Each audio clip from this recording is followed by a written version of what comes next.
இன்றைக்கி ரொம்ப ஹெல்த்தியான பாஸ்தா வீட்டிலையே எப்படி ரெடி பண்ணலாங்கிறது தான் பார்க்க போகிறோம். சடசடன்னு கோதுமை மாவில் கொஞ்ச நேரத்தில் செஞ்சு முடிச்சிடலாங்க. கண்டிப்பாக நீங்கள் வீட்டில் ட்ரை பண்ணி பாருங்கள், சூப்பராக இருக்கும்.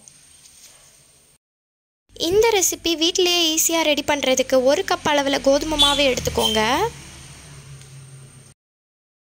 தேவையான அளவு கொஞ்சமாக உப்பு சேர்த்துக்கோங்க. 1 டேபிள் ஸ்பூன் அளவில் நெய் சேர்த்துக்கோங்க. 1/4 கப் அளவில் தண்ணி எடுத்துக்கோங்க.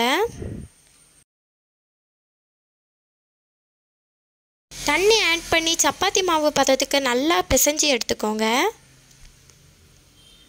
ரொம்ப சாஃப்டாக பிசைஞ்சு எடுத்துக்கோங்க.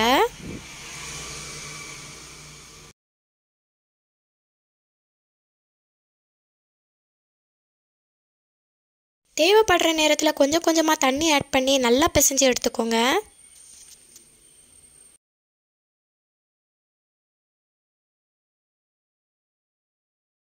இந்த அளவில் இருக்கணும் மாவு, இதுதான் சரியான பக்குவம்.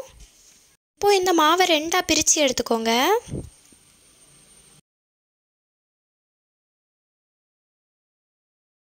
பிரித்து எடுத்த 2 பாகங்களையும் நல்லா உருட்டி வச்சுக்கோங்க. அப்புறமா சப்பாத்தி கட்டை எடுத்து அதில் கொஞ்சமாக கோதுமை மாவை தூவி விட்டுக்கோங்க.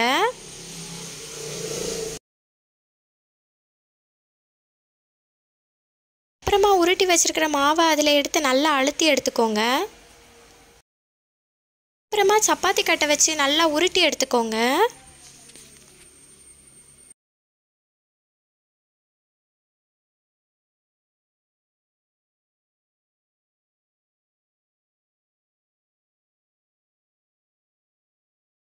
இந்த அளவுக்கு மாவை நல்லா உருட்டி எடுத்துக்கோங்க. ஒரு கத்தி எடுத்து நான் கட் பண்ணுற மாதிரி பீசஸாக கட் பண்ணி எடுத்துக்கோங்க. இந்த மாதிரி சைடில் இருக்க பீசஸ் எல்லாம் ஃபஸ்ட்டு கட் பண்ணி எடுத்துக்கோங்க.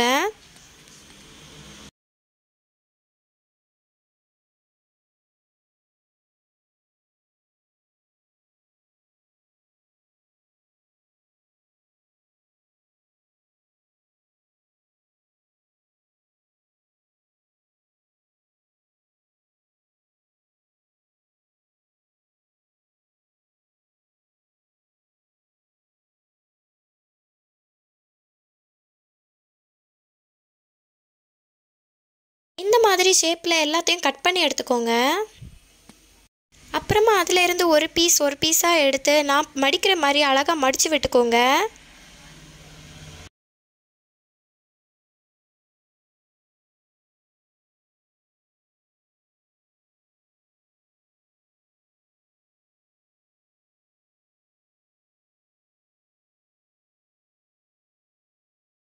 இப்படி எல்லா பீசஸையும் மடித்து எடுத்துக்கோங்க.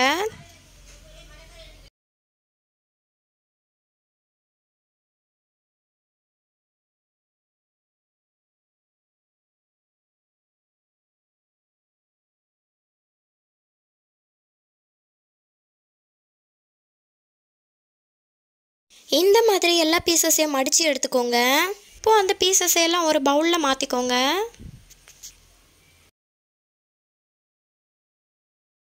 ஒரு சைடில் ஓரமாக வச்சுக்கோங்க.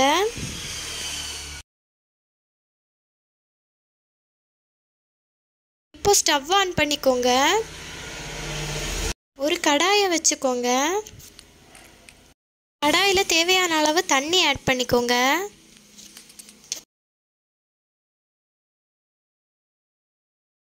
நான் ஒரு 2 கப் அளவில் தண்ணி ஆட் பண்ணிக்கிட்டேன்.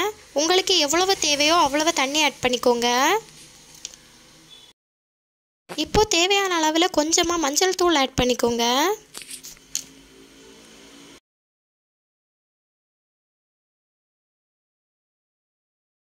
கொஞ்சமாக நெய் ஆட் பண்ணிக்கோங்க.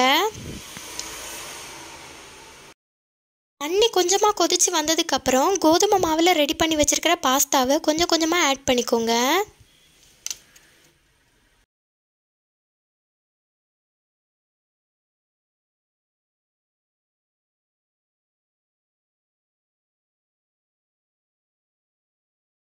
ஒரு 5 நிமிஷம் நல்லா கொதிக்க விட்டுக்கோங்க. இன்னொரு பாத்திரம் எடுத்துக்கோங்க. ஒரு தக்காளியை சின்ன சின்ன பீசஸாக கட் பண்ணி எடுத்துக்கோங்க.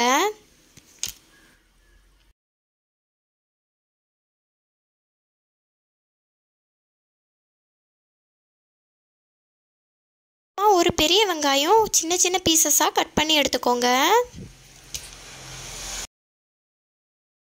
அப்புறமா இஞ்சி பூண்டை மிக்ஸி ஜாரில் கொரப்பாக அரைச்சி எடுத்துக்கோங்க.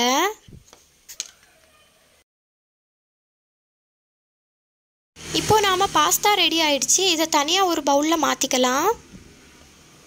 கோதுமை பாஸ்தாவை ஒரு 5 நிமிஷம் நல்லா கொதிக்க வச்சு எடுத்தாலே போதும். பாஸ்தாவை ஒரு 2-3 தண்ணி நல்லா வாஷ் பண்ணி எடுத்துக்கோங்க.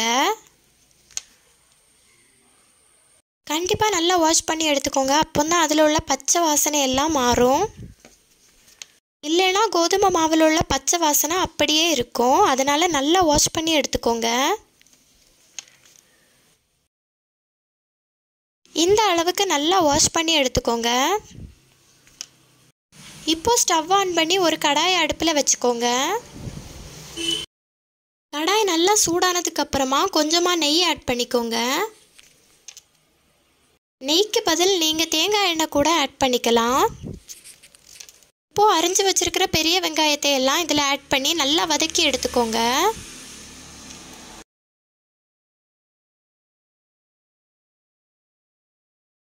இந்த டைமில் இஞ்சி பூண்டு பேஸ்ட்டையும் இதில் சேர்த்துக்கோங்க. நல்லா பொன்னிறமாக வதக்கி எடுத்துக்கோங்க.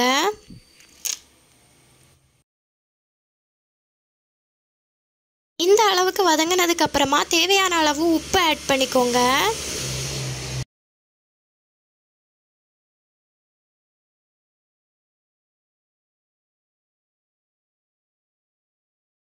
இந்த அளவுக்கு வதங்கினதுக்கு அப்புறமா பொடிசா கட் பண்ணி வச்சிருக்கிற தக்காளியை இதோட சேர்த்துக்கோங்க.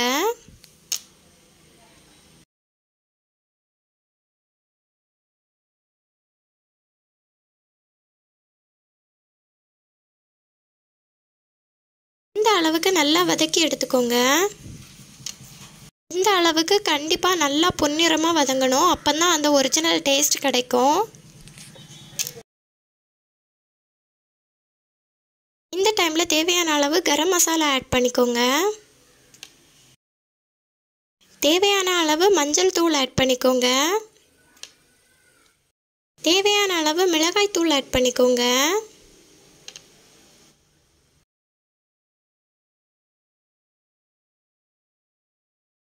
கொஞ்சமாக வதக்கி விட்டுக்கோங்க.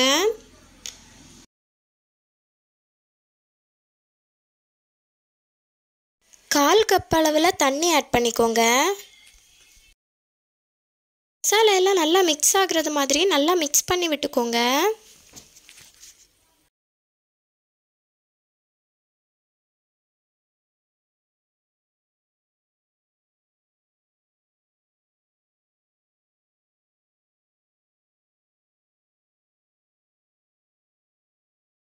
கொஞ்சமாக மல்லித்தூள் ஆட் பண்ணிக்கோங்க.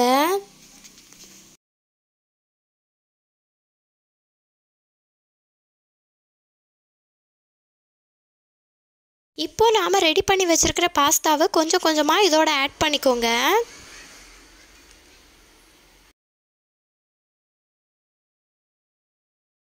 நல்லா மிக்ஸ் பண்ணி விட்டுக்கோங்க.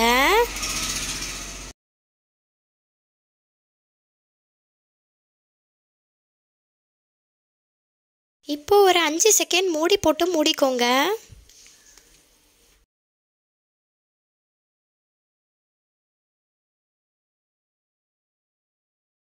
இப்போ நம்மளுடைய கோதுமை பாஸ்தா ரெடி ஆயிடுச்சு. இப்போ நமக்கு தேவைப்படுற பவுலில் இதை மாற்றி எடுத்துக்கலாம். ரொம்ப ரொம்ப ஆரோக்கியமான பாஸ்தா வீட்லேயே நம்ம நல்ல முறையில் ரெடி பண்ணுறது. கண்டிப்பாக இந்த பாஸ்தா வீட்டில் ட்ரை பண்ணி பாருங்கள். சூப்பராக இருக்கும். டேஸ்ட்டும் அற்புதமாக இருந்துச்சு. பாருங்கள், பார்க்குறதுக்கே எவ்வளோ அழகாக இருக்குதுன்னு. சாப்பிட்றதுக்கும் அவ்வளோ டேஸ்ட் இருந்துச்சு. சூப்பராக இருக்கும். கண்டிப்பாக வீட்டில் எல்லோரும் ட்ரை பண்ணி பாருங்கள். அவ்வளோ டேஸ்ட்டு சூப்பராக இருக்கும்.